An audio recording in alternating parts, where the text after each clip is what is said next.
Hello everyone, आपका बहुत बहुत स्वागत है हमारे अध्याय बैच में।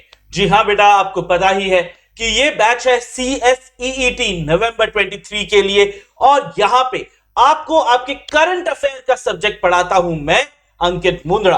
अब हम लोगों के दो सब चैप्टर्स के जो ये करंट अफेयर के वन शॉट है आपके पास ऑलरेडी आ चुके हैं। कौन कौन से sir? Chapter 1 national international affair वाला आ चुका है, फाइनेंशियल अफेयर वाला आ चुका है। आज के वन शॉट में मैं लेके आया हूं आपके लिए चैप्टर नंबर 3। चैप्टर नंबर 3 जो है वो है कौन सा? पॉलिटिकल अफेयर का ये है वन शॉट। यहां पे हम पूरा का पूरा पॉलिटिकल अफेयर, जी हां, एक बड़ा सारा चैप्टर जरूर दिख रहा है, इसको एक बार में लेके जाने वाले हैं। तो आइए देखते हैं इसमें क्या पढ़ते हैं। सबसे पहले सर हम यूनियन काउंसिल ऑफ मिनिस्टर्स के बारे में, भाई कैबिनेट मिनिस्टर कौन है? मिनिस्ट्री ऑफ स्टेट जिसका इंडिपेंडेंट चार्ज है या जो इंडिपेंडेंट चार्ज जिनके पास नहीं है उनके बारे में बात करेंगे। गवर्नर्स के बारे में बात करेंगे, lieutenant governors and administrators, chief ministers committee and appointment. देख लेना एक आप लोग को ध्यान देने वाली चीजें क्या है। आपको ध्यान वाली चीजें हैं सर कि ये जो डेटा है ये तारीख दी गई है, इस तारीख तक का डेटा है। तो सर क्या इसके तारीख के आगे वाला डेटा सर अगर कोई चेंज हुआ है ना तो ये वाले चेंजेस अभी मैंने इनकॉर्पोरेट नहीं किए। क्यों? क्योंकि इसको मैं अमेंडमेंट लेक्चर्स में लेके आने वाला हूं। ठीक है, तो फॉर अमेंडमेंट्स आपको क्या रेफर करना है सर? जो ICSI का मंथली बुलेटिन है जिसका मैं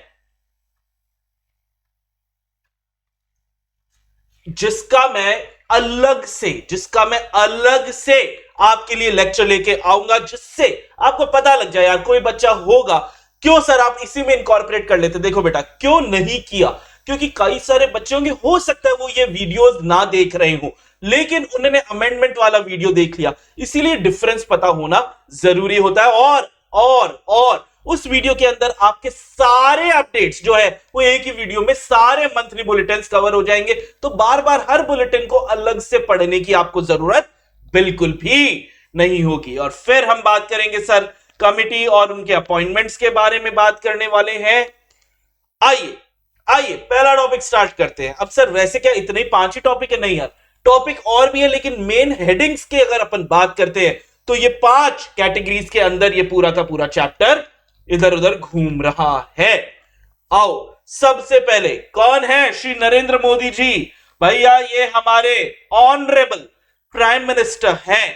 ठीक है, और ये तो खैर सभी को पता होगा। सभी को क्या सर? पूरी दुनिया को पता है। अभी अभी G20 समिट भी हुआ था, ये तो सबको पता होता ही है। लेकिन क्या आप लोगों को यह भी पता था कि प्राइम मिनिस्टर होने के साथ साथ इन्होंने कुछ मिनिस्ट्रीज अपने चार्ज में रख रखी है? जनरली चीफ मिनिस्टर्स भी ऐसा करते हैं, प्राइम मिनिस्टर्स भी ऐसा करते हैं कि कुछ मिनिस्ट्रीज को वो खुद हेड करते हैं। तो प्राइम मिनिस्टर नरेंद्र मोदी जो हैं वो कौन कौन से मिनिस्ट्री को अभी हेड कर रहे हैं? एक तो ministry of personnel, public grievance, pension, department of energy, department of science and all important policy issues and all other portfolios not allocated to any minister। ये ध्यान रखना, अगर कोई भी चीज किसी मिनिस्टर को अलॉट नहीं की गई है, बी इट कैबिनेट या ministry of state, independent affair, ठीक है, इनको अगर कोई और चीज अगर एलोकेट नहीं की गई है, कोई मिनिस्ट्री बच जाती है, तो उस मिनिस्ट्री का प्रभार भी प्राइम मिनिस्टर के पास ही रहेगा। तो प्राइम मिनिस्टर को क्या क्या? Ministry of personnel, public grievances and pension पहला, ministry of personnel, public grievances and pension पहला, डिपार्टमेंट ऑफ एटॉमिक एनर्जी, ठीक है, न्यूक्लियर वेपन्स वगैरह वाले जो हमारा है उसको भी ये हेड करें। डिपार्टमेंट ऑफ स्पेस, मैं इसरो बोल रहा था, हाँ, डिपार्टमेंट ऑफ स्पेस का एक जगह इसरो को फंडिंग जाती है, लेकिन और भी इनकी फंडिंग्स जा रही है। फिर कैबिनेट मिनिस्टर, सबसे पहली बात सर, आगे कहां भागे जा रहे हो? देखो मैं आगे भागा जा रहा हूं यहां पे कि आपको पता होना चाहिए कि भाई साहब टोटल कितने कैबिनेट मिनिस्टर? 28 cabinet minister. क्या सर 28 के 28 मिनिस्टर्स के बारे में इनका क्या पोर्टफोलियो है हमें पता होना चाहिए यार। सबका शायद देखो इस वाले चैप्टर में आपको ऐसे है ना, ऐसे ये चीजें बहुत मिलने वाली है कि भैया कौन सा मिनिस्टर के पास क्या है। ठीक है, शायद ये प्रैक्टिकली पॉसिबल ना हो आपके लिए कि सर सारे के सारे याद करने। कोई बात नहीं बेटा, 2 बार पढ़ना है, उसके बाद एग्जाम में बस ईश्वर से प्रार्थना करनी है कि यार जो पढ़ा था ना वो हमें याद आ जाए, लेकिन कुछ इंपॉर्टेंट वालों को तो याद करना है। मैं इंपॉर्टेंट जो है, जो आपको पक्का पक्का पक्का से पता होना चाहिए CSET के बच्चे को, वो है एक तो राजनाथ सिंह साहब का नाम आपको पता होना चाहिए, क्योंकि इनके पास है मिनिस्ट्री ऑफ डिफेंस। क्यों सर, अभी अभी अभी जिस दिन मैं ये रिकॉर्ड कर रहा हूं, ये वीडियो बेटा लेटेस्ट रिकॉर्ड करता हूं आपके लिए, तो उस दिन आप लोग को पता ही है ना, इंडिया कनाडा का अभी थोड़ा सा नाटक चालू है। ठीक है, तो ये नाटक कौन देखेगा? मिनिस्ट्री ऑफ एक्सटर्नल अफेयर्स तो देखेंगे, मिस्टर एस जयशंकर जो है वो तो देखेंगे। इनफैक्ट अगर कोई लड़ाई वड़ाई की बातें होती है, ठीक है, तो मिनिस्ट्री ऑफ डिफेंस भी इन्वॉल्व हो जाता है। फिर मिस्टर अमित शाह, ये क्या हेड कर रहे हैं सर? ये मिनिस्ट्री ऑफ होम अफेयर्स तो कर ही रहे हैं, साथ में होम अफेयर्स के साथ साथ में मिनिस्ट्री ऑफ कोऑपरेशंस भी ये हेड कर रहे हैं। 2 मिनिस्ट्री हेड कर रहे हैं। फिर इनका नाम सुना है क्या? श्री नितिन जयराम गडकरी, नितिन गडकरी साहब। भाई क्या हाईवे पे हाईवे, धड़ाधड़ धड़ाधड़। Ministry of road transport and highway, क्यों नाम याद है इनका कि सर एक तो हाईवे से शानदार बनाई रहे। अभी मैं गया था दिल्ली मुंबई एक्सप्रेसवे पे, क्या क्या मजा आ गया भाई उसके अंदर। इसके अलावा भी अभी इन्होंने बड़े बड़े इंपॉर्टेंट चीजें बोली कि भाई हम डीजल व्हीकल्स को डिस्करेज कर रहे हैं, पेट्रोल में एथेनॉल का मिक्सचर परसेंटेज 20% तक ही लेके जा रहे हैं, काफी सारी ईवी को पुश कर ही रहे हैं। और तो हाइड्रोजन, इनकी खुद की कार, आप लोग को पता है क्या कि इनकी जो खुद की कार है वो कौन से फ्यूल पे? जी नहीं, ये पेट्रोल नहीं है, ये डीजल नहीं है, ये सीएनजी नहीं है, ये ईवी नहीं है। मेरे को बताना, यहां पे पॉज कर दो एक बार और मेरे को बताओ कि नितिन गडकरी साहब की कौन सी गाड़ी है जो कौन से फ्यूल पे चलती है, जिसका भी आगे बहुत बड़ा फ्यूचर होने वाला है। और अगर ये हो जाता है तो 12 रुपए लीटर पे मिलेगा वो वाला फ्यूल। कौन सा ये फ्यूल है? प्लीज मेरे को जल्दी से बताओ। पता, जनरल करंट अफेयर है यार, पता होना ही चाहिए। फिर श्रीमती निर्मला सीतारमण, ये किसको हेड कर रही हैं? जी हां, ये हर बच्चे को, हर CSET के बच्चे को, क्या हर कॉमर्स के बच्चे को ये पता होना चाहिए कि जी सर ये हमारी फाइनेंस मिनिस्टर हैं। साथ ही साथ ये मिनिस्ट्री ऑफ कॉर्पोरेट अफेयर, जिसका हमको सबसे ज्यादा काम होता है क्या, MCA.gov.in, एक कंपनी सेक्रेटरी के बच्चे की आधी से ज्यादा जिंदगी, मतलब वो तो शायद इसको है ना, वो अपना फ्रंट पेज ही बना लेता है। गूगल खोलते ही या कोई भी ब्राउजर खोलते ही सबसे पहली वेबसाइट कौन सी खोले? www.mca ministry of corporate अफेयर्स.gov.in। हमारे सारे काम इसी वेबसाइट पे होते हैं, मेजरली सारे काम इसी वेबसाइट पे होते हैं। फिर मिस्टर तोमर, नरेंद्र सिंह तोमर साहब, ये भारत आज भी बेटा एक कृषि प्रधान देश ही हम बोलते हैं, और ये हमारे agriculture and farmers welfare minister. फिर एक जोरदार यार, इनके लिए तो इनके रील्स देखे, इनके शॉर्ट्स देखे क्या भाई, गजब ही होते हैं, मजा आ जाता है। इनकी बातें सुनी थी क्या जब इन्होंने जब रशिया यूक्रेन युद्ध हुआ था, पूरी दुनिया ने रशिया पे सैंक्शन लगाया और बोला गया रशिया से कोई तेल नहीं खरीदेगा, और इंडिया उस समय रशिया से क्रूड ऑयल खरीद रहा था, और इन पे बोला गया कि यार ये गलत बात है ना। तो उन्होंने बोला, भैया क्या लाइन बोली थी कि यूरोप बहुत बड़े गलतफहमी पे है। उसे लगता है Europe's problem is the world's problem, but world's problem is not Europe's problem. अरे भाई हिला दिया था पूरे दुनिया को कि भाई कैसे इंडिया जैसे देश, जो एक डेवलपिंग देश है, उसके फाइनेंस मिनिस्टर, मैं कोई तारीफ नहीं, लेकिन यार सुन के मजा आता है कि हमारे एक्सटर्नल अफेयर मिनिस्टर जो है वो दुनिया को ऐसे चुनौती दे देते हैं। मिस्टर बिंद्रा के बारे में भी सुना है क्या? जी हाँ, इनके बारे में भी अपन आगे बात करेंगे। तो जी हाँ, डॉक्टर सुब्रमण्यम जयशंकर, जो बिल्कुल पहले एक सिविल सर्वेंट थे और इनको डाला गया तो मिनिस्ट्री ऑफ एक्सटर्नल अफेयर। यार मजा आ जाता है इनकी बातें सुन के। और अर्जुन मुंडा क्या है? मिनिस्ट्री ऑफ ट्राइबल अफेयर है। अगर तुम्हें पता है कि अर्जुन मुंडा किस विधानसभा क्षेत्र से आते हैं तो ये बताना। नहीं पता होने की जरूरत है, लेकिन अगर पता है तो शायद ऐसी चीजें पढ़ के तुम्हें याद आ जाएगा एग्जाम में कि सर क्यों ने ट्राइबल अफेयर मिनिस्टर बनाया गया। फिर इनका भी नाम बहुत सुना होगा, क्योंकि सास भी कभी बहू थी, नहीं कसौटी जिंदगी की। शायद Shrimati Smriti Zubin Irani, ministry of women and child development, ministry of minority affairs, दोनों ये हेड कर रही हैं। क्या तुम्हें पता है इन मिनिस्ट्री से पहले कैबिनेट में रीशफल हुआ था, इन मिनिस्ट्री से पहले स्मृति ईरानी जी के पास कौन सी मिनिस्ट्री थी? एक पावरफुल मिनिस्ट्री, आज भी बहुत पावरफुल मिनिस्ट्रियां हैं और पहले भी थी। वो पहले वाली कौन सी थी? पहले वाली स्टॉप करके मेरे को बताना। उसके बाद पीयूष गोयल साहब चार्टर्ड अकाउंटेंट हैं, आप लोग को पता था ये बात? जी हां भाई, अच्छा लगता है हमें जब कोई प्रोफेशनल सीए, सीएस, सीए में डिग्री होल्डर्स जो हैं वो हमारे कैबिनेट मिनिस्टर भी होते। तो जी हां, श्री पीयूष गोयल साहब हैं और राइटली हैं। Ministry of commerce and industry, ministry of consumer affair, तो अगर तुम्हारा पैसा डेबिट हो गया है और वापस नहीं आ रहा है या कोई बिजनेसमैन तुम्हें बुद्धू बना रहा है तो तुम इनके पास जाओगे। Ministry of consumer affair, food and public distribution, and इसके अलावा मिनिस्ट्री ऑफ टेक्सटाइल भी। ये तीन मिनिस्ट्री, यहां पे मेरे को एंटर पास करना चाहिए था लेकिन मिनिस्ट्री ऑफ टेक्सटाइल मैंने कलर अलग अलग कर दिए हैं। फिर धर्मेंद्र प्रधान साहब के पास क्या है? सर पढ़ाई लिखाई करो, क्योंकि इनके पास बच्चे, तुम्हारे लिए बोल रहा हूं कि इन तुम्हारे एजुकेशन मिनिस्टर हैं, ठीक है? Ministry of skill development and entrepreneurship की अगर स्टार्टअप खोलना है तो फंडिंग धर्मेंद्र प्रधान जी के थ्रू आएगी। Shri Prahlad Joshi, ministry of parliamentary affairs, और अभी ये फिर से इनका काम आ गया है। क्यों आया है वो बता देना, मैं कुछ नहीं बोलने वाला, मैं फालतू कंट्रोवर्सीज में नहीं जाने वाला। Ministry of coal as well as ministry of coal and ministry of mines, तीन मिनिस्ट्रियां हेड कर रहे हैं। फिर श्री नारायण राणे, ठीक है, श्री नारायण राणे किन मिनिस्ट्री को हेड कर रहे हैं? MSME, ministry of micro small and medium enterprises. फिर श्री एस सोनावाला, ठीक है, सरबंदा सोनावाला, किसको? Sonowal, ministry of port shipping and waterways, ministry of Ayurveda, yoga and naturopathy, यूनानी सिद्धा एंड होम्योपैथी, आयुष मिनिस्ट्री, ऐसे याद रखना है, आयुष मिनिस्ट्री को ये हेड कर रहे हैं डॉक्टर वीरेंद्र कुमार, ठीक है, अभी तक दो डॉक्टर, एक जयशंकर और एक Virendra Kumar. Ministry of social justice and empowerment, Shri Giriraj Singh.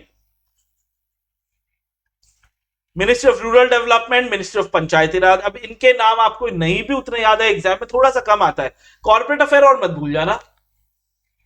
Jyotiraditya Scindia साहब को क्या मिनिस्ट्री दी गई जब इन्होंने पार्टी चेंज की? तो मिनिस्ट्री ऑफ सिविल एविएशन, ठीक है, फ्लाइट डीजीसीए हेड करते हैं। और एक और मिनिस्ट्री दे दी गई, ministry of steel, JSW steel, Tata steel. Shri Ashwini Vaishnaw ministry of railway है, मिनिस्ट्री ऑफ कम्युनिकेशन है, ministry of electronics and information technology इनके पास है। श्री पशुपति कुमार पारस के पास है फूड प्रोसेसिंग इंडस्ट्री। फिर गजेंद्र सिंह शेखावत कैबिनेट मिनिस्टर है, जल शक्ति विभाग मिनिस्ट्री इनके पास है। किरण रिजिजू ये भी बहुत सोशल मीडिया पे एक्टिव रहते हैं और इनके पास है ministry of earth sciences. Shri Rajkumar Singh के पास है ministry of power as well as ministry of new and renewable energy. Hardeep Singh Puri, जी हां, एस जयशंकर के बाद कोई किसी ने ना बहुत शानदार स्पीच दी थी ना, वो थे श्री हरदीप सिंह पुरी। इनका भी क्या आप लोगों ने वो वीडियो देखा था? शायद किसी यूके ब्रॉडकास्टर ने इनका इंटरव्यू लिया था, कोई एंकर ने, और क्या इंटरव्यू था यार। मेरा कभी लाइव क्लास होगी ना तो ऐसे इंटरव्यूज मैं आपको जरूर दिखाना चाहूंगा यार।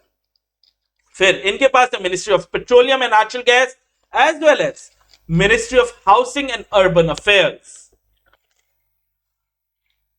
हमारे हेल्थ मिनिस्टर हैं Shri Mansukh L Mandaviya, ministry of health and family welfare as well as ministry of chemicals and fertilisers. मेरे को यहां पे श्री लिखा हुआ है, मेरे को यहां पे तुम पॉज करके बताओगे क्या मनसुख एल मांडविय एक डॉक्टर है या नहीं है? क्या यहां पे श्री लिखना चाहिए था? श्री तो लिख दो। क्या ये डॉक्टर है? पॉज करो और जल्दी से मेरे को बताओ।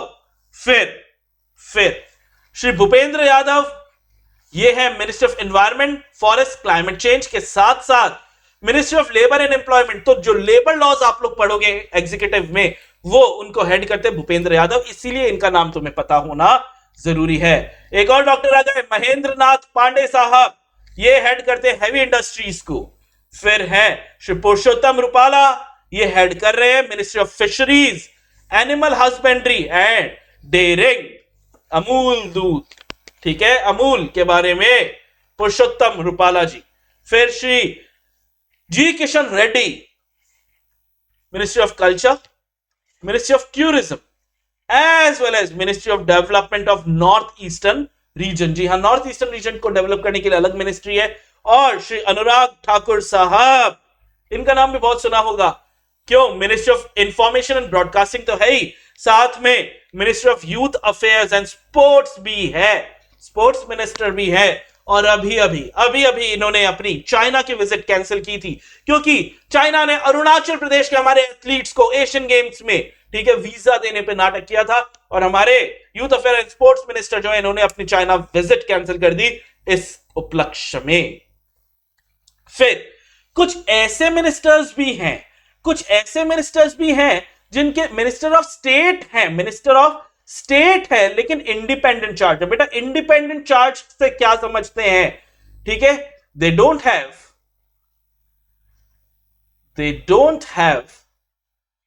अ cabinet minister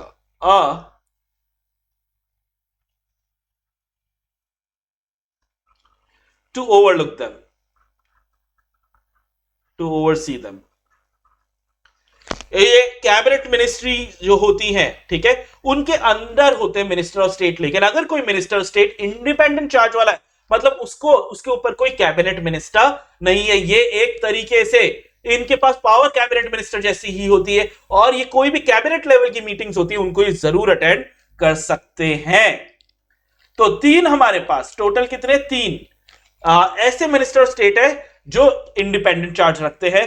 Shri Rao Inderjit Singh, ministry of statistics programme implementation के साथ साथ इनको दिया गया है ministry of planning, NITI Aayog. Doctor Jitendra Singh को दिया गया है ministry of science and technology, 2 बार लिख दिया।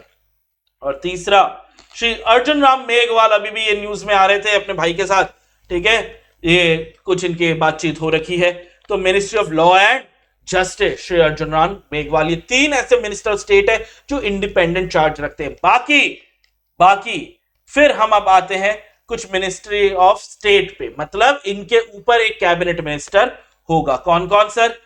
श्री राव इंद्रजीत सिंह को दिया गया है, ये इंडिपेंडेंट चार्ज भी है। और मिनिस्ट्री ऑफ कॉर्पोरेट अफेयर में, मिनिस्ट्री ऑफ कॉर्पोरेट अफेयर कौन है? कॉर्पोरेट अफेयर मिनिस्टर वही जो फाइनेंस मिनिस्टर है, वही श्रीमती निर्मला सीतारमण, ठीक है। तो उनके अंडर आएंगे श्री राव इंद्रजीत सिंह। फिर डॉक्टर जितेंद्र सिंह, ये इनको भी प्राइम मिनिस्टर ऑफिस में, ये मिनिस्टर ऑफ स्टेट भी है, जी हां, इनके पास इंडिपेंडेंट चार्ज भी है और मिनिस्टर ऑफ स्टेट भी है। Ministry of personnel, public grievances and pension, फिर डिपार्टमेंट ऑफ एनर्जी भी इनके पास है। डिपार्टमेंट यानी जितने भी प्राइम मिनिस्टर के पास, जो भी पीएम के पास जो भी मिनिस्ट्रीज हैं, ठीक है, पीएम होल्ड्स। अब पीएम के पास इतना समय हर बार नहीं होता, इसीलिए doctor Jitendra Singh these ministries, ठीक है। तो डॉक्टर जितेंद्र सिंह उनको मेजरली संचालन कर रहे हैं। फिर श्री श्रीपद, अब देखो इन सबको याद रखने की अब आपको जरूरत नहीं है, ठीक है, मेरे हिसाब से इनको याद रखना। श्री अश्विनी कुमार चौबे, क्योंकि ये भी बहुत ज्यादा फेमस रहते हैं, क्योंकि इनके पास ministry of consumer affair, food and public distribution है, ministry of environment, forest and climate है। अर्जुन राम मेघवाल, ये इंडिपेंडेंट मिनिस्टर तो है ही है, साथ में इनको दिया गया है parliamentary affair and ministry of culture. V K Singh को बिल्कुल आप याद रखेंगे, जनरल है, रिटायर्ड जनरल थे वीके सिंह। ये नितिन गडकरी जी के साथ रोड ट्रांसपोर्ट एंड हाईवे में काम करते हैं। और ज्योतिरादित्य सिंधिया जी के साथ सिविल एविएशन को भी देखते हैं। उसके अलावा रामदास अठवाले, इनके भी डायलॉग्स कोरोना के टाइम पे बहुत फेमस हुए थे। ठीक है, ministry of social justice and empowerment के ये हैं। और क्या याद रखोगे, बस इतने। मिनिस्ट्री ऑफ फाइनेंस का याद रखोगे, पंकज चौधरी। ठीक है, मिनिस्ट्री ऑफ फाइनेंस है क्योंकि ये हमारे काम पड़ता रहता है। उसके अलावा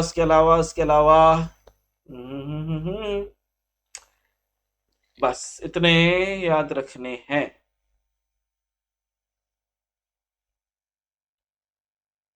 बस इतने याद देखो, क्योंकि लिस्ट तो चलती ही जा रही है।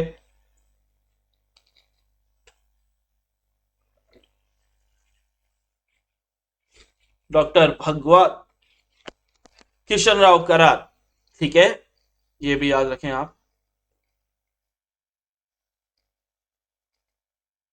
चलो, एक चीज और याद रखने की है, क्या? टोटल 47। ठीक है, टोटल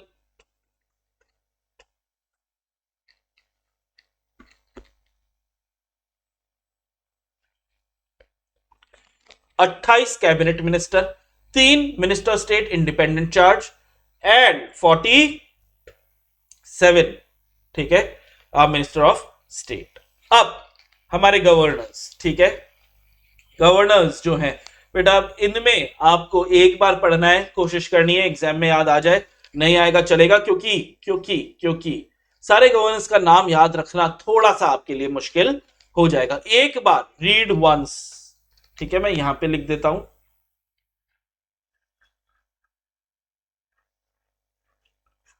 ठीक है, एक बार आप पढ़ेंगे, याद रखना जरूरी नहीं रहते हैं, जनरली नहीं रहते हैं। फिर अब देखो, ये गवर्नर थे, मतलब जो एक स्टेट को हेड कर रहे हैं, लेकिन हमारे पास ये ध्यान रखना, लेफ्टिनेंट गवर्नर्स एंड एडमिनिस्ट्रेटर्स हैं जो यूनियन टेरिटरीज और के लिए होते हैं। तो इनमें एक ये जरूर याद रखना यार, इनके नाम बहुत आते हैं बार बार। दिल्ली एनसीटी श्री विनय कुमार सक्सेना एलटी हैं, लेफ्टिनेंट गवर्नर हैं, इनको जरूर याद रखना। साथ में अभी एक नए हमारे पास यूनियन टेरिटरी आई है, जम्मू एंड कश्मीर और लद्दाख। इन जम्मू एंड कश्मीर के मनोज सिन्हा है, लद्दाख के brigadier doctor BD Mishra ji है, इसको याद रख लेना। बाकी याद नहीं भी रहेंगे चलेगा, लेकिन दिल्ली याद होना चाहिए, और जो नए हमारे पास यूनियन टेरिटरीज दो आई हैं उनको याद रखना चाहिए। चीफ मिनिस्टर्स आपको अपने स्टेट्स के तो पता होने ही चाहिए। दिल्ली के याद रख लेना, कौन है दिल्ली के, पता है क्या? अरविंद केजरीवाल जी हैं। ठीक है, अभी इलेक्शन ईयर चल रहा है बेटा, तो इलेक्शंस वगैरह में एमपी याद रखो, राजस्थान याद रखो।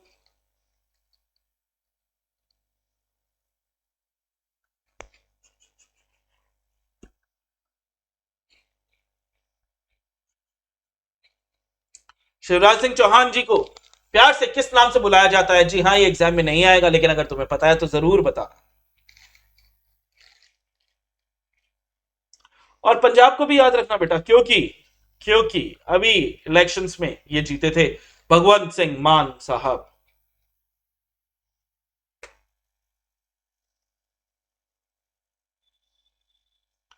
चलिए नेक्स्ट हम आते हैं कमिटी एंड अपॉइंटमेंट्स पे। अब इसमें से मेजर सवाल आएंगे, अभी जो आए थे उसमें से कोई इक्का दुक्का सवाल आ गया तो आ गया, लेकिन अब जो हम पढ़ने वाले हैं उसमें से आएंगे मेजर सवाल। तो आओ देखते हैं।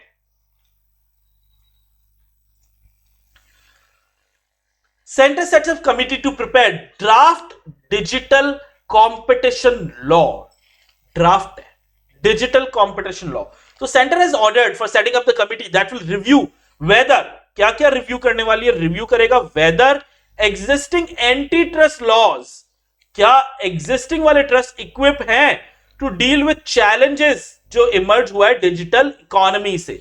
आज ई कॉमर्स बहुत ज्यादा बढ़ गया है, तो ई कॉमर्स के फायदे हैं, नुकसान भी तो होते हैं। उसकी वजह से जो जो दिक्कतें आई हैं, क्या हमारे एंटी ट्रस्ट लॉज उसको उनसे निपटने के लिए सक्षम है या नए लॉज की जरूरत पड़ेगी, उसको डिसाइड करने के लिए क्या बना दिया गया भाई? उसको डिसाइड करने के लिए बना दिया गया है कमिटी। ठीक है, and submit to the government a draft digital competition act within 3 months। जी हाँ, ये मिल चुका है। ठीक है। Last year parliamentary panel propose to frame ex ante regulations to curb the market dominance of the large tech companies। याद रखना है, curb dominance of large tech companies के लिए ex ante regulations बनाए गए थे। ये दूसरी चीज है जो आपको एग्जाम में एक दो बार पढ़ लेना, बस उससे ज्यादा करने की जरूरत नहीं। 2 बार करंट अफेयर को आपको मेरे साथ एक बार करना है, 2 बार खुद रीड करना है, एग्जाम में शानदार नंबर आ जाएंगे। The committee will be headed by secretary of the ministry of corporate affairs MCA. Secretary मतलब ये ऐसे सेक्रेटरी नहीं, ये कोई IAS, IRS, IFS level, financial services level का बंदा होगा भाई। ये एक सिविल सर्वेंट है बहुत हाई कैटेगरी का। The committee will be headed by secretary of the ministry of corporate affairs MCA and will include, एक तो सेक्रेटरी तो हो ही गए इसके अंदर एमसीए के, और 8 other members including chairperson of CCI. CCI के बारे में पढ़ा था हम लोगों ने। Joint Secretary for Competition at the MCA will join the committee as a member। ये याद नहीं भी रखिएगा चलेगा। Remaining 7 members committee from private sector and various law firms। फिर 3 grievance appellate committees। नेक्स्ट चीज क्या आई? 3 grievance appellate committees GACs notified on the recently amended, किसके अमेंडमेंट पे आया था? IT rules 2021। तो तीन ग्रीवियंस एपेलेट कमिटीज जो है वो बन रही हैं। तो centre establish 3 grievance appellate committees based on the recently amended IT intermediary guidelines and digital media ethics code 2021 rules, IT rules 2021 बोला जाता है। As per the notification 3 grievance appellate committee have been constituted with 3 members each as under. 3 member कौन कौन? Shri Rajesh Kumar, CEO Indian cyber crime coordination centre, ministry of home affair, Shri Ashutosh Shukla, IPS, and Shri Sunil Soni, former chief general manager and chief information officer, Punjab national bank. Chairperson कौन? Shri Rajesh Kumar, ex officio. ये whole time member for a term 3 years का, from the date of assumption of the office until further orders, and ये भी whole time member for a term of 3 years। दूसरी committee में Shri Vikram Sahay, joint secretary, ये chairman है। ठीक है। फिर कॉमोडोर सुनील कुमार गुप्ता एंड श्री कविंद्र शर्मा, ये हैं, ये भी होल टाइम डायरेक्टर 3-3 साल तुम लोग याद रख ही लोगे इसमें। तीसरे के कौन? Shrimati Kavita Bhatia, scientist, chairperson, Sanjay Goyal and Krishnagiri Raghothama Rao, Murali Mohan, ये लोग भी whole time directors. Grievance GAC, grievance appellate, 3 कमिटियां, तो 3 कमिटी के तीनों के बारे में आपको जानकारी दे दी गई है। अब IT rules 2021 provide for creating, अब आईटी रूल्स क्या करता है? ये एग्जाम में आ सकता है कि भैया आईटी रूल्स की वजह से क्या हो जाएगा। ठीक है। एवेन्यूज फॉर ग्रीवियंस रिड्रेसल, ये प्रोवाइड करता है IT rules 2021। Grievance, IT related grievance को रिड्रेस करने के लिए ये बनाया गया। Apart from courts and ensure, दूसरा काम, constitutional rights of the Indian citizens are not contravened by big tech platform by ensuring new accountability, ensure करते हैं new accountability standards for SSMI। The GAC is the critical piece of overall policy and legal framework to ensure that internet in India is open। क्या क्या ensure करता है GAC? क्या ensure कर रहा है?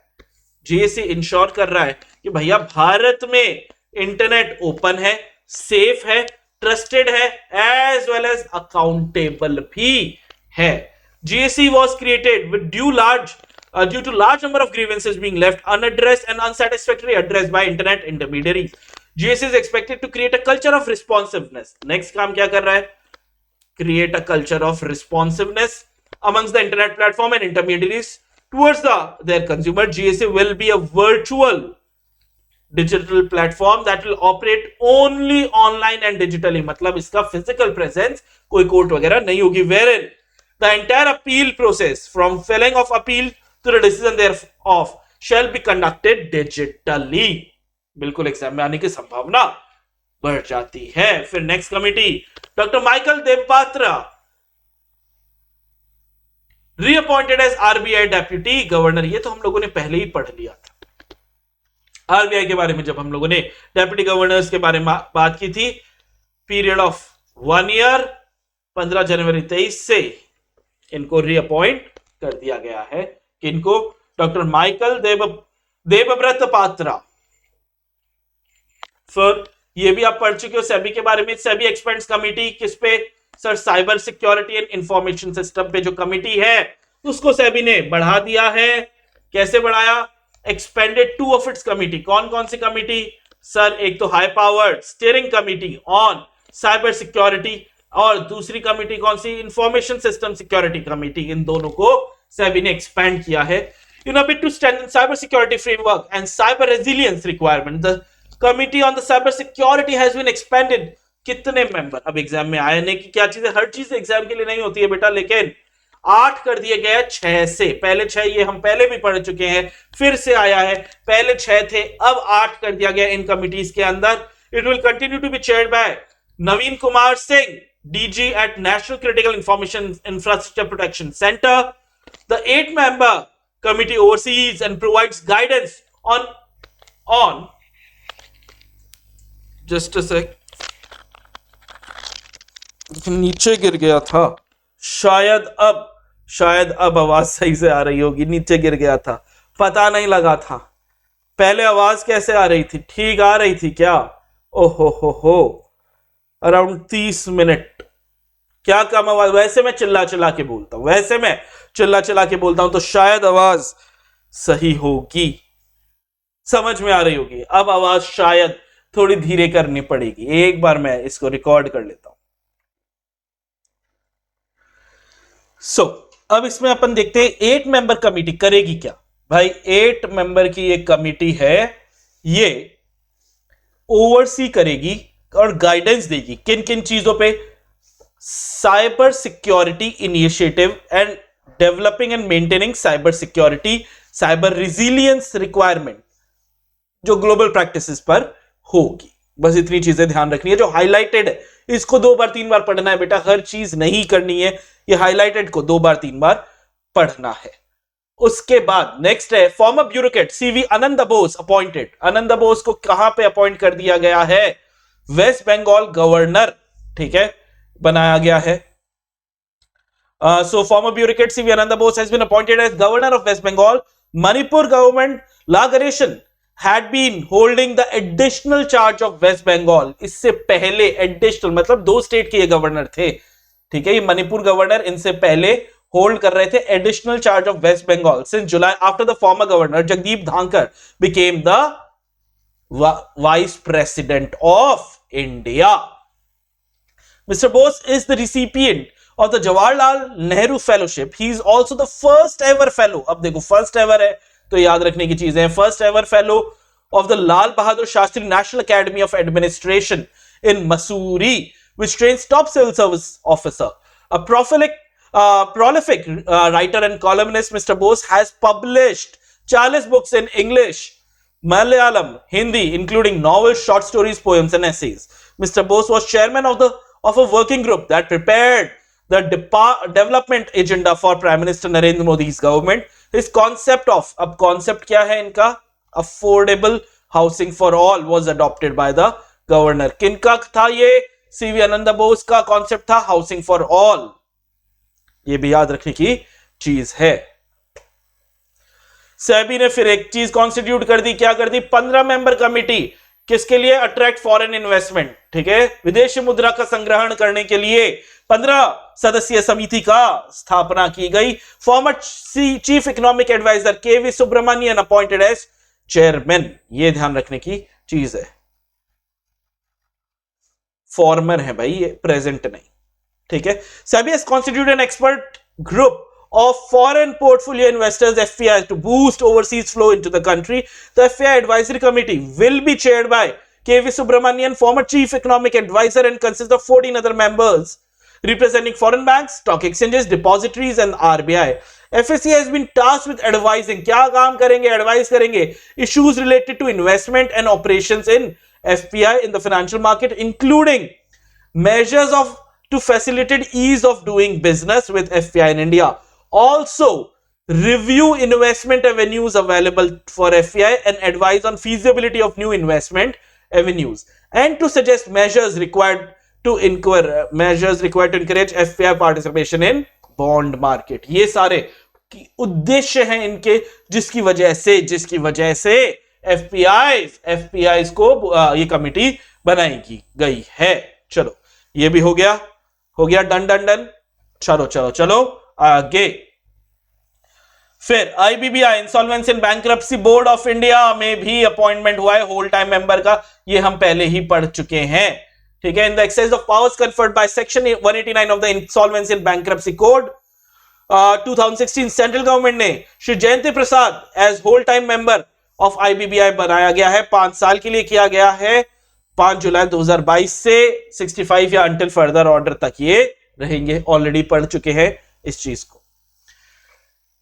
गवर्नमेंट की, सरकार की top initiatives, government initiatives and schemes के बारे में अब हम बातचीत करेंगे सबसे पहले। और इसमें से ही सवाल, इस चैप्टर में सबसे ज्यादा सवाल जो आते हैं वो इसमें से आते हैं। 7 प्रायोरिटीज ऑफ द बजट, जिसको सप्तऋषि बोला गया है। सर पढ़ा हुआ सा लग रहा है, हाँ जी पढ़ा हुआ है। तो 7 priorities of the budget Saptarishi are inclusive development, पहला है inclusive development, reaching the last mile,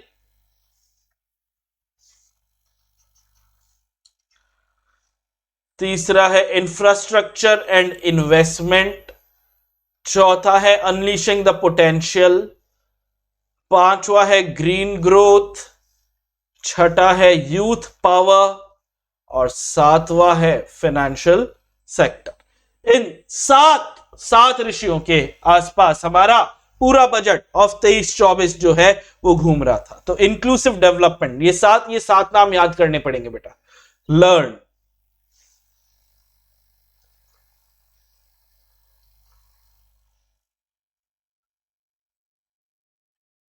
ये 7 नामों को याद आपको करना पड़ेगा। इंक्लूसिव डेवलपमेंट जो हमारा पहला वाला है, इंक्लूसिव डेवलपमेंट जो हमारा पहला वाला था, इसमें क्या यूनियन बजट 20, इसका मेन चीज देख लेते हैं। Union budget 23-24 upholds the governments philosophy of सबका साथ सबका विश्वास, ये हमारी सरकार की फिलॉसफी थी। सबका साथ सबका विकास, ये शायद इनका पॉलिटिकल, जब ये गवर्नमेंट आई थी एनडीए की तो ये इनका पॉलिटिकल स्लोगन था।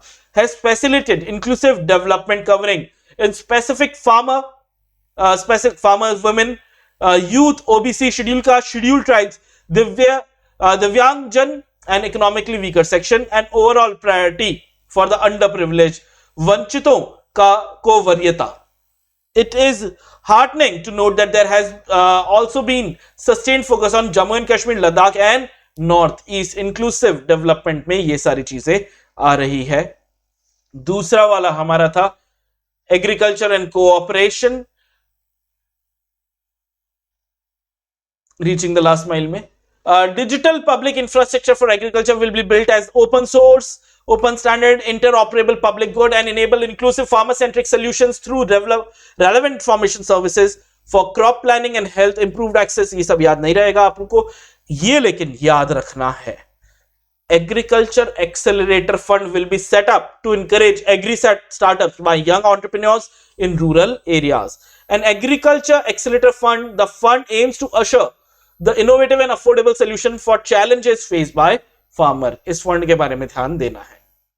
Enhancing productivity in cotton crop, तो public private partnership के through to enhance the productivity of extra long staple cotton, government will adopt a cluster based on and value chain approach through PPI। Cotton crop के अंदर PPI के through, आप PPP के through आप ये काम पैसा लेने वाली है। आत्मनिर्भर हॉर्टिकल्चर क्लीन प्लांट प्रोग्राम, तो 2200 करोड़ रुपए यहां पे लगने वाले हैं। The budget has made a mention of launching a Atmanirbhar clean plant programme to boost availability of disease free quality planting material for high value horticulture crops at an outlay of 2200 crore. Global hub for millets, Shri Anna. So, quoting Honorable Prime Minister's word, India is the forefront of popularizing millets. Millets पे बहुत ज़्यादा focus किया गया था, whose consumption furthers nutrition, food security and welfare of farmers. Honorable Finance Minister stated that being the largest producer of second largest exporter, Shri Anna को हम export millet है, उसको export करेंगे in the globe. Being producer of numerous form of Shri Anna like jawar, ragi, bajra, kuttu, ramanda, रामदाना, गनी, कंगनी, कुटकी, कोडो, चिन्ना and समा. खाए क्या इसमें से कोई? मैंने ज्वार खाया, रागी, बाजरा, कुटू, रामदाना मेरे को नहीं पता, खाया नहीं खाया. So has been integral element of Indian food habitat for centuries. She acknowledged with the pride the huge service done by small farmers in contributing to the health of the family citizens by growing दी श्री अन्ना. अब श्री अन्ना में क्या आते हैं ये आपको याद करना है. मैं फिर से लिख रहा हूं, इस श्री अन्ना में क्या आएंगे?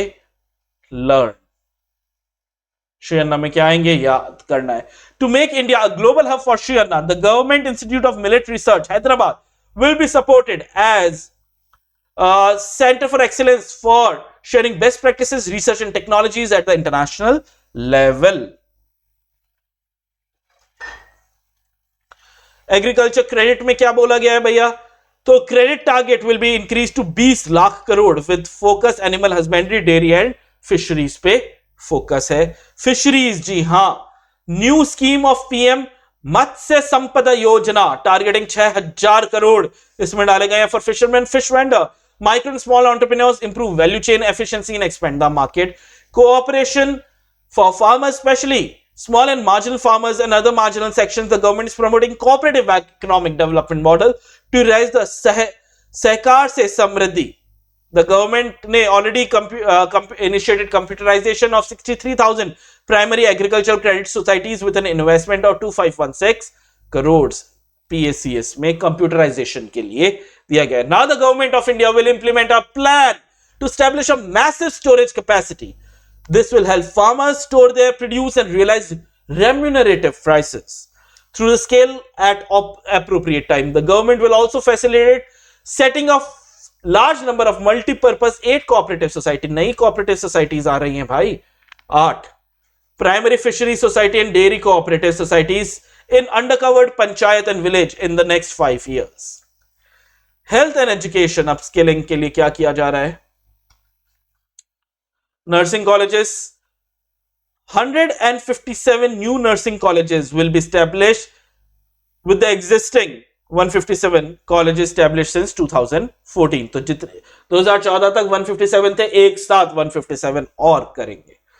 Sickle cell anaemia elimination mission 2047, ठीक है, तक ये लॉन्च होगा. मेडिकल रिसर्च, ICMR नाम सुना होगा कोविड के टाइम पे, will be labs will be made available at the research by public and private medical college facility. Pharma innovation कोई जरूरत इसमें भी नहीं है याद रखने की. Education and skilling, तो revamp teachers training via District Institute of Education and Training. National Digital Library, तो ये has been set up for children and adolescents. State will be encouraged to set up physical libraries at panchayat and ward level. फिर next वाली हमारी scheme I, reaching the last mile. The government has recently launched an aspirational block program covering 500 blocks for saturation of essential government services across multiple domains such as health, nutrition, education, agriculture, water resource, financial inclusion, skill development and basic infrastructure. याद शायद ये तो नहीं रहे, लेकिन ये याद रखना है. प्रधानमंत्री PVTG डेवलपमेंट मिशन, नया मिशन आया, PVTG development mission to be launched in order to improve socio-economic conditions for the particularly vulnerable tribal groups. Particularly vulnerable tribal groups. This mission will saturate PVTG family and habitations with basic facilities. An amount of 15,000 crore भैया इसके अंदर डाला गया. Schedule tribes के लिए ये scheme है. Government will recruit 38,800 teachers, support staff for 740 Eklavya model residential school serving 3.5 lakhs tribal students for the next 3 years. Financial assistance to be given for sustainable micro irrigation and filling up service tanks for drinking water in drought prone areas of regions of Karnataka. Outlay of PM Awas Yojana enhance कर दिया गया 67% to 79,000 crore प्रधानमंत्री आवास योजना में.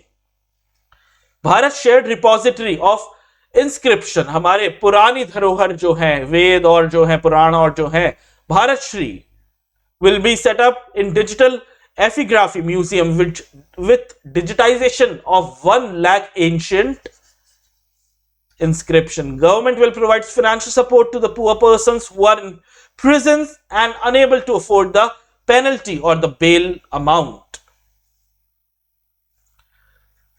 फिर आया infrastructure investment, capital investment increase कर दिया गया 33%, 10 लाख करोड़, जो हमारी जीडीपी का 3.3% होगा. Effective capital expenditure of the centre is budgeted at 13.7 lakh crore which will be 4.5% of GDP. ये भी पहले किया हुआ है.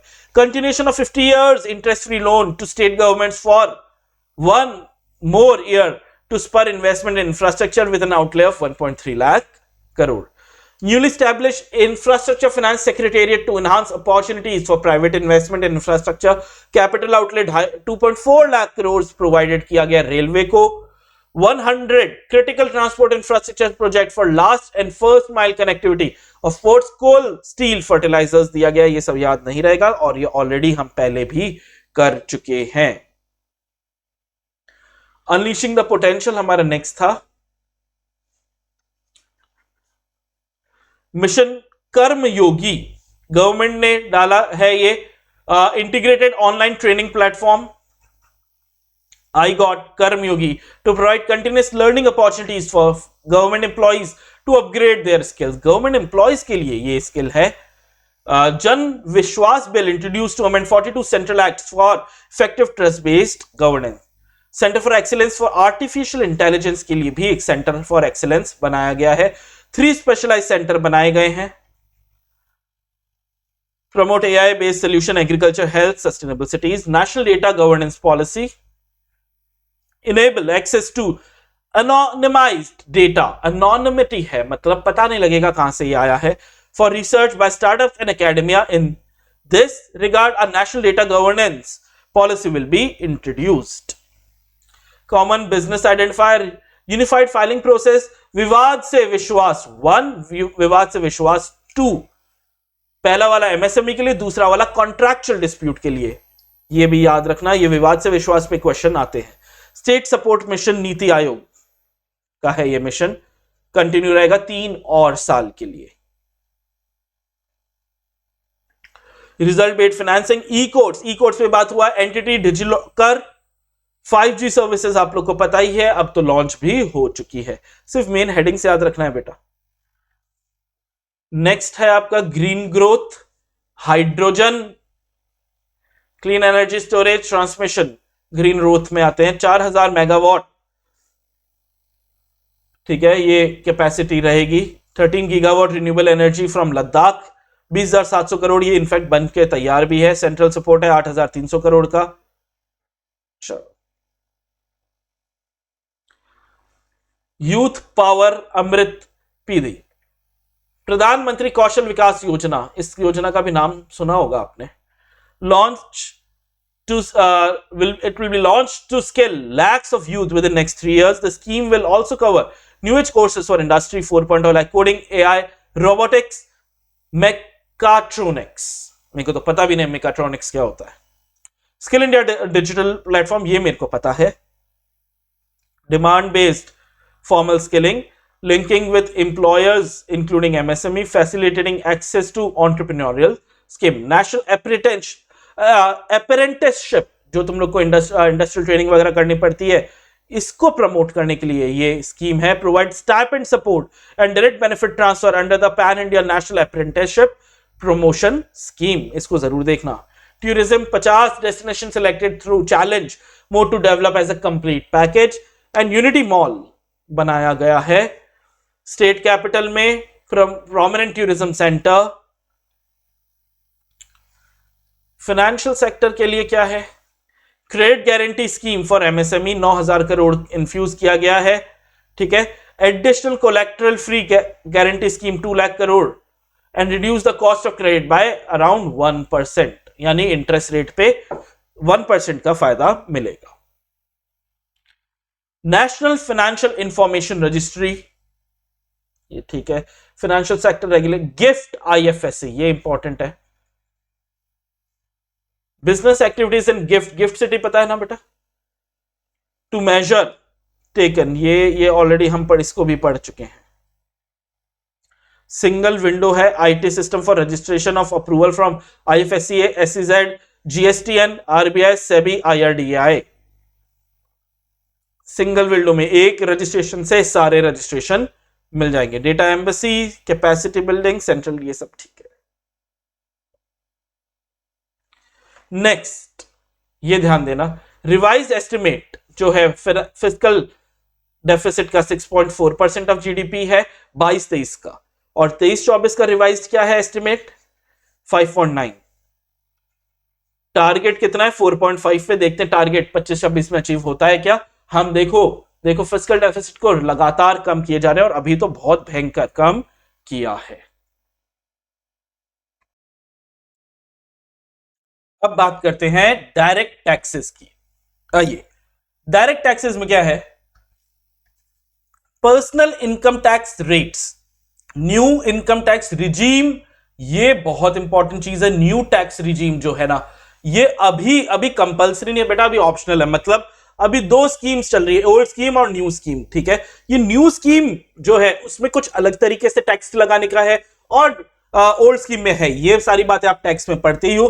तो new tax scheme section 115 BAC bracket में 1A, ये सेक्शन याद रखना पड़ेगा। ये एप्लीकेबल है असेसमेंट ईयर 24-25 से, यानी फाइनेंशियल ईयर असेसमेंट ईयर 24-25, यानी फाइनेंशियल ईयर 23-24। इसका मतलब क्या हुआ कि अगर ये AY ऐसा लिखा है, यानी असेसमेंट कब होगा सर, 2023-24 की जो ट्रांजैक्शन है उसको असेस करेंगे अगले साल।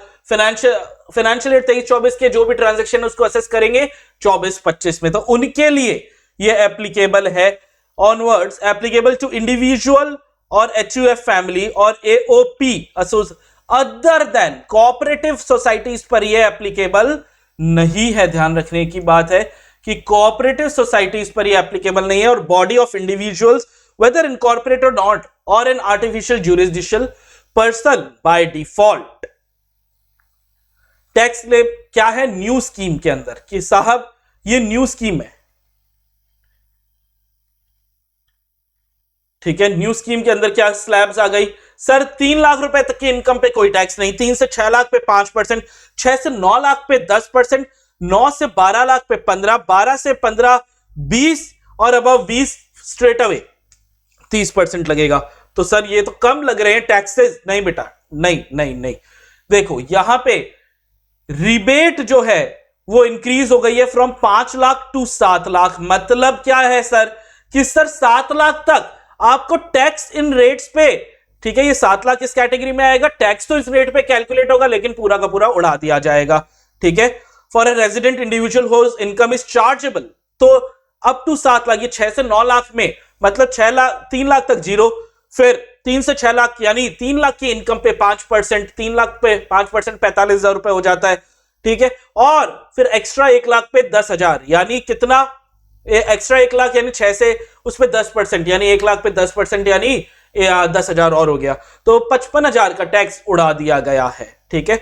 सरचार्ज जो 5 करोड़ पे था, ठीक है, जो पहले भयंकर था, इनकम अबव 5 करोड़ रिड्यूस कर दिया गया है, 37 से 25% पे रिड्यूस कर दिया गया है। Standard deduction existing the benefits of standard deduction to new tax regime for salaried class and pensioners को स्टैंडर्ड डिडक्शन दिया गया है, और इंक्रीजिंग लीव इनकैशमेंट को लिमिट 25 लाख कर दिया गया है on leave encashment on retired for non government salaried के लिए लीव इनकैशमेंट पे जो टैक्स लगता था उसको 25 लाख तक का उड़ा दिया गया है। कोऑपरेटिव सोसाइटीज के लिए क्या है, a new manufacturing cooperative society set up on or after 1/4/2023 will commence manufacturing production on or before 31/3/24, एक साल के अंदर ही मैन्युफैक्चरिंग चालू कर ली है, and does not avail any specified incentive or deduction, may ought to pay tax at a concessional rate of 15% for the assessment year 24-25, surcharge 10% लगेगा. Raising the limit for cash loan transaction against primary cooperative from 20,000 to rupees 2 lakh per member for deposits and loans in cash by PACS, PCARDB. बाप रे. Increasing threshold limit cooperative society के लिए to withdraw cash without TDS 1 crore कर दिया, from 1 crore से 3 करोड़ कर दिया गया. Relief to sugar cooperatives, amount paid for purchase of sugarcane by the cooperative societies engaged in the manufacturing of sugar at a price which is equal to or less than the fixed price fixed or fixed with the approval of the government shall be allowed as a deduction for computing business income for the sugar cooperative. Relief to startup के लिए क्या है, ये important है. Extension of date of incorporation by 1 year from income tax benefit to startup. Benefit of carry forward losses, जो है अगर loss लग गया है, इस बेनिफिट को आप कहां तक ले जा सकते हो भाई, इसको आप on change on share holding on startup from 7 years से 10 साल पे ले गए. एमएसएमई को क्या है, deduction of payment made to MSME to be allowed only when payment is actually made, cash basis पे कर दिया गया है. Enhance the limit of micro enterprises and professionals to avail presumptive taxation. Other extension of period of tax benefit to fund relocating to IFSC gift city पे अगर move करोगे तो benefit मिलेगा. Exclusion of conversion of physical form of gold into EGR and vice versa by SEBI registered vault manager from the purview of transfer for the purpose of capital gain. Exemption of any income arising to a body or authority or board or trust not being a company has been established or constituted under central or state act. बकवास. Indirect taxes में क्या क्या चीजें की गई. Proposed changes in custom duties in budget 24. Total number of basic custom duty BCD rates on goods other than textile and agriculture reduced है from 21 to 13. As a result, there are minor changes in BCD cess and surcharge on some items including toys, bicycle, automobile and naphtha. Green mobility to avoid cascading of taxes on blended compressed natural gases. Excise duty on GST paid compressed biogas contained in it is exempted. To provide impetus on green mobility, custom duty exemption is being extended to import of capital goods and machinery required for manufacture of lithium ion cells for batteries used in electric vehicle. Electronics pay. To deepen domestic value addition in manufacturing mobile phones, it is proposed to provide a relief in custom duty in import of certain parts of input like camera lens and continue the concessional duty on lithium ion cells for batteries for another year. To promote value addition in manufacture of television, it is proposed to reduce the BCD on parts of open cells of TV panels to 2.5% पे reduce कर दिया. Electrical, to rectify inversion of duty structure and encourage manufacturing of electric kitchen chimney. The BCD on electric chimney, ये भी बकवास है यार, ये सब नहीं आएंगे, आने की उम्मीद तो नहीं है. लेकिन इस पे आ सकता है सवाल. क्यों सर इस पे आ सकता है? क्योंकि लैब ग्रोन डायमंड्स पे क्यों सवाल आ सकता है. अभी जब मोदी जी ने गिफ्ट किया था लैब ग्रोन डायमंड, कौन से देश के प्रेसिडेंट को लैब ग्रोन डायमंड जो है लैब ग्रोन, ठीक है, वो गिफ्ट किया था, बताइएगा. तो रिड्यूस कर दिया, इसको प्रमोट कर रहे हैं. तो reduce BCD on seeds used in the manufacturing of lab grown diamond LGDs. Precious metal पे कुछ नहीं, मेटल्स ठीक है, ये भी नहीं.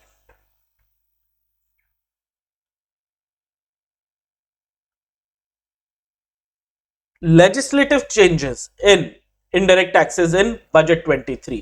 तो customs में क्या है? Amendment Customs Act 1962 section 25(4)(a) is being amended to exclude, क्या क्या exclude कर दिया है?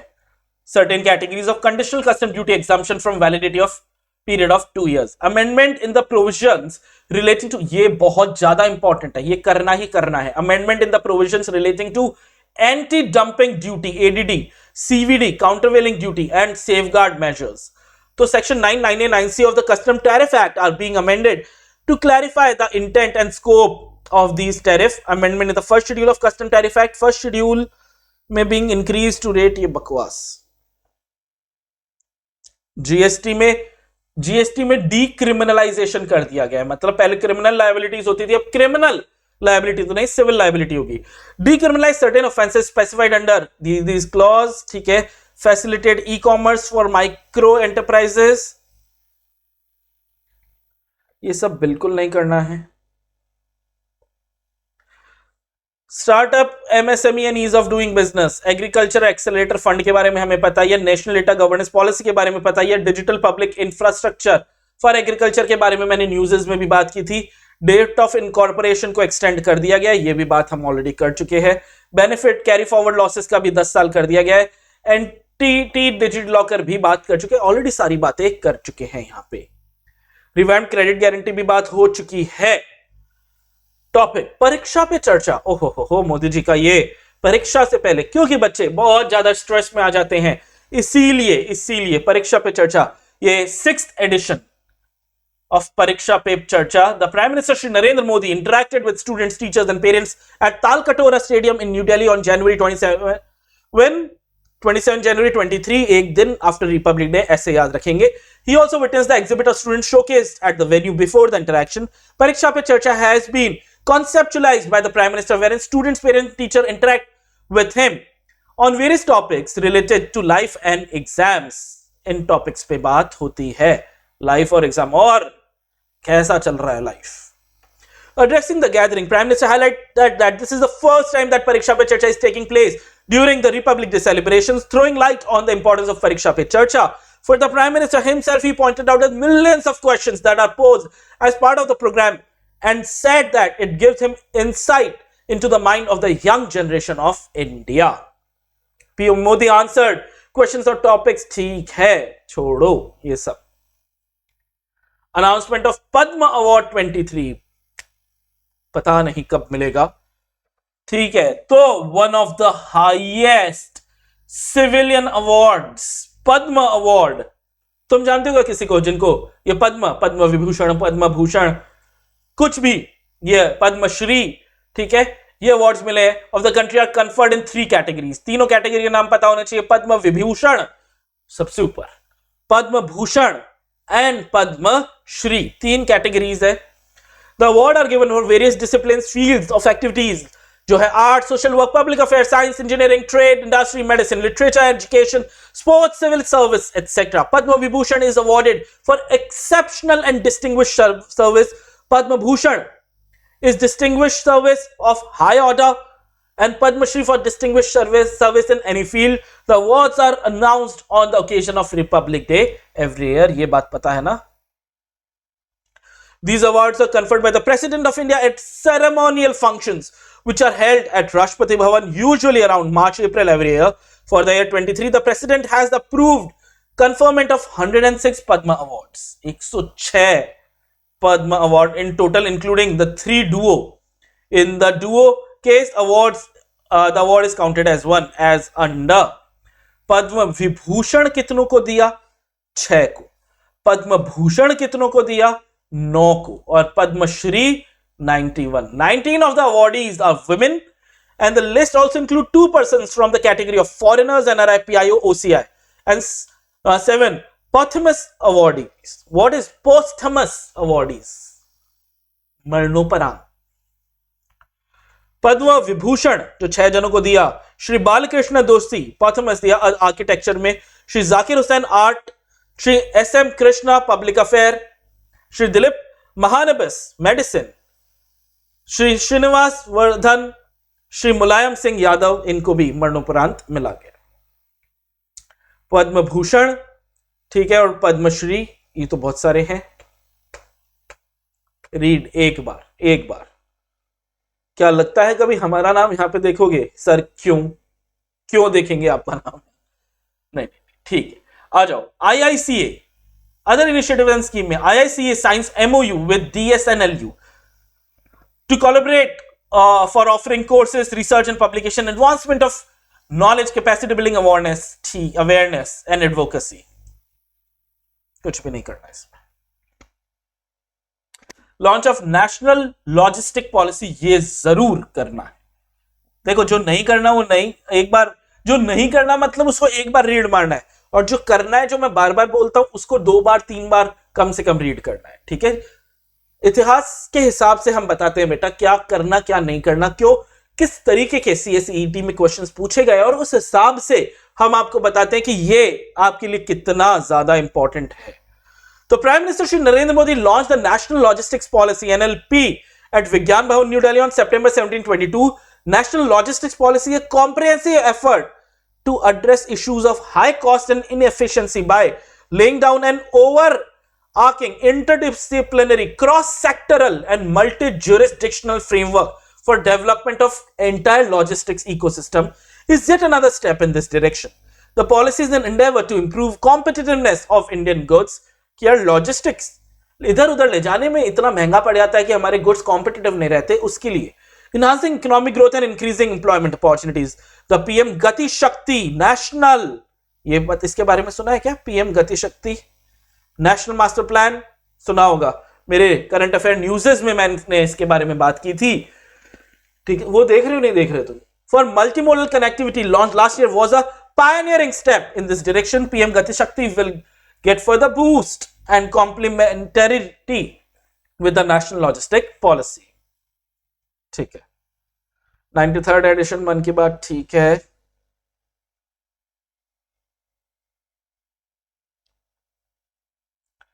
हायर एजुकेशन ये सब उतना इंपॉर्टेंट नहीं है।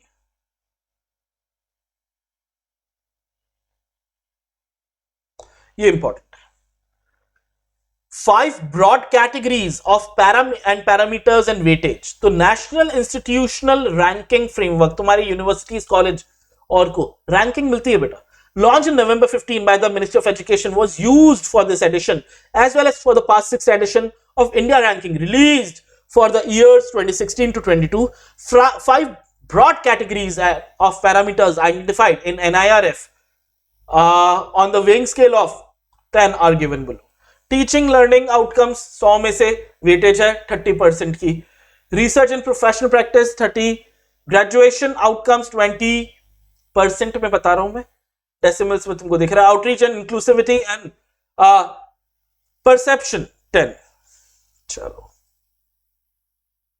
30 30 20 10 10। नई इंडिया लिटरेसी प्रोग्राम आ गया, new scheme for adult education. इसमें डेटा कुछ, the scheme will cover non-literates of age of 15 years and above in the state and union territories of India.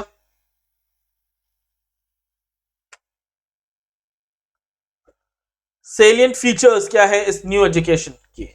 Schools will be unit for implementation of the scheme. Schools will be used for conducting survey of beneficiaries and voluntary teachers. Different strategies are to be adopted for different age cohorts. ठीक है sir, ये तो आप बहुत ही जल्दी आगे आगे भागे जा रहे हो बेटा, हर चीज कर पाओगे तुम लोग, करो तो बहुत अच्छा। New education policy super duper important, universal access to all level of schooling and pre primary to grade 12 के लिए है, quality early ensuring quality early childhood care and education for all 3 to 6. New curricular and pedagogical structure 5+3+3+4. ये boards के तुम्हारे exam और है। No hard separation between art and science, between curricular and extracurricular activities, between vocational and academic. Establishing national mission for foundation literacy and numeracy. Emphasizing and promoting multilingualism and Indian languages.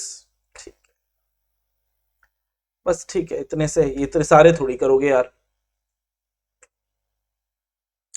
Next है governance and ethics. So topic, good governance initiative of Ministry of Corporate Affairs to speed up decision making for ease of doing business to usher in a healthy environment for investment in corporate. कि भैया Ministry of Corporate Affairs ने क्या क्या चीजें की हैं जिससे काम करना आसान हुआ है, आइए देखते हैं।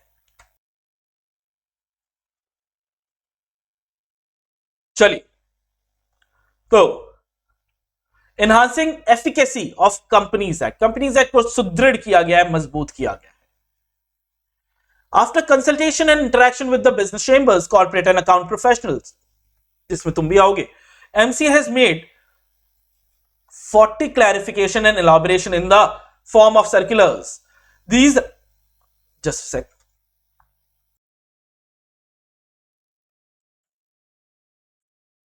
These have removed doubt and facilitated smooth implementation of Companies Act. 15 amendment in various companies rules. देखो वो पूरा एक्ट की बात हो रही थी, अब रूल्स की बात हो रही है. To achieve similar objective. In 7 instances, statutory orders to remove difficulties have been issued for smooth implementation of the Companies Act. MCA has amended relevant rule enabling wider spread of CSR funding, corporate social responsibility की funding. फिर providing greater clarity in Companies Act for ease of doing business के लिए भी किया है. Bringing provisions of minimum capital and company seal at par with the international best practices के पे ले आए हैं. 7 instances statutory auditors, एक मिनट, फिर ये हटाई दिया और बेनिफिट आउटकम CSR एक्टिविटीज का. ठीक है, वापस हो गया है क्या? 2 बार पेज आ गया, जस्ट अ सेक. हाँ, ये पेज हटा दिया. फिर providing explicit penalties for failure to honour terms, retain stringent bail provisions, rationalise procedural aspect. ठीक है. सिंप्लीफिकेशन दूसरा हो गया था ये. हाँ ठीक है. Simplification for forms and procedures, ये बकवास. New accounting standard Ind AS Indian companies को फॉलो करना पड़ेगा. ठीक है, कंप्लीट हो गया है. डीलिंग विद कॉर्पोरेट डेलिंक्वेसी, तो SFIO completed the investigation in the affairs of 17 so-called chit fund companies, unraveling their modus operandi. Apart from chit fund होता है ना वो लक्ष्मी चिट फंड, याद है, फिर हेरा फेरी, हाँ वही. तो 17 ऐसे बकवास कंपनियों का इन्होंने बैंड बजाई है. Initial steps have been taken to cause merger of NSEL with its parent company financial technologies India to protect the interest of investors in NSEL on account of regulatory default. तुमको पता है NSEL का क्या पंगा? Regulatory default हुआ था. ठीक है, फ्रॉड का है पंगा. Online fraud have been completed. Investor education initiative लेते रहते हैं, ये तो बकवास है. रीट्स आ गई है, रियल एस्टेट इन्वेस्टमेंट ट्रस्ट. ऐसा भी कि अब आप ये लोग भी इन्वेस्टमेंट ट्रस्ट बना के अपने शेयर बॉम्बे स्टॉक एक्सचेंज या नेशनल स्टॉक एक्सचेंज पर लिस्ट करा सकते हैं. बस इनको डिविडेंड 90% शायद इनको जितना भी रेंटल इनकम आती है वो देना पड़ेगा. मुझे बताइएगा अगर आपको रीट्स और INVITs के बारे में पता है. इसमें भी अपन ने बात की हुई है. गिफ्ट के बारे में बात हो ही गई थी, ये सब नहीं करना है. NFRA, National Financial Reporting Authority, to introduce annual transparency report by the audit firms. ये बहुत इंपॉर्टेंट है. As a step towards enhancing the transparency about management and governance of audit firms and their internal policy framework to ensure high quality audits. ये audit firm पे लगेगा, high quality audit, and preventing conflict of interest by maintaining independence. The NFRA has published draft requirement regarding preparation and publication of annual transparency report by auditor and audit firm. ATR requirements are proposed to be implemented in a gradual manner for PIE, starting with statutory auditor of top 1000 listed companies by market capitalization with effect from financial year ending March 31st, 2023. तो तब से ये चाहिए इनको. चलो, extra audit report देनी पड़ेगी. Reduction in time limit for verification of income tax return 120 से 30 डेज कर दिया गया है. बस इतना ही याद रखना है.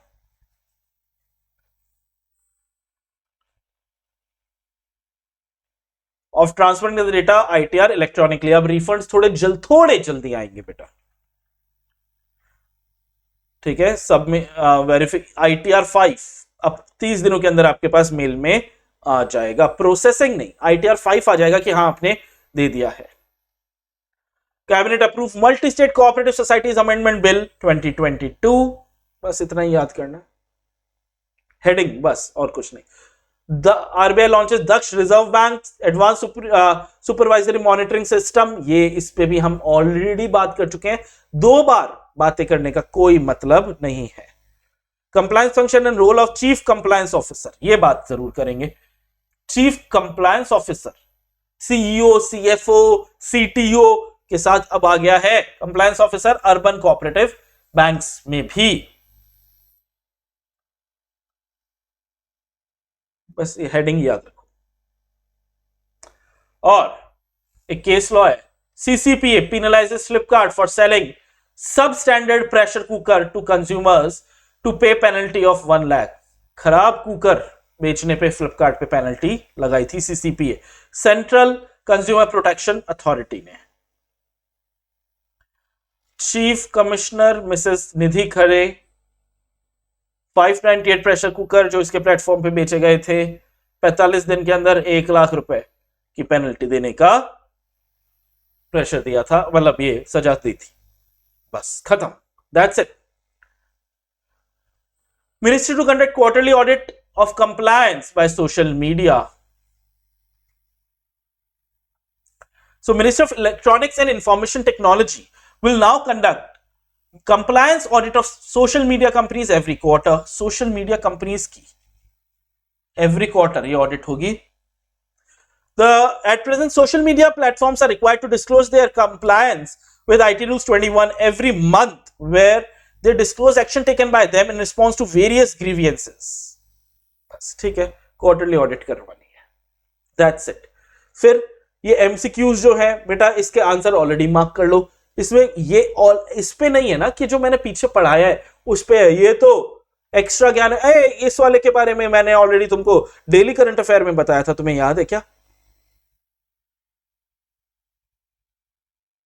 चलो इसको जल्दी जल्दी ये आप करोगे. आज के इस चैप्टर 3 के 1 शॉट के लिए इतना ही. फिर से बता रहा हूं बेटा, हाथ से लिख लेना, 1 बार 2 बार, रिटेन ज्यादा रहेगा. जिसको मैंने बोला इंपॉर्टेंट है उसको 2 बार पढ़ना है, जो मैंने नहीं बोला कि यार कुछ नहीं है उसको 1 बार अभी पढ़ के रीड मार के भूल जाओ. ठीक है, आने की संभावना बहुत कम है. I will be meeting you guys again next week with a new chapter का 1 शॉट. 3 हो गए हैं, 2 बाकी है. I'll see you guys then. Thank you so much. कोई डाउट हो जरूर मेरे को बताना बेटा. I keep checking your doubts in this comment section. Bye bye. Thank you.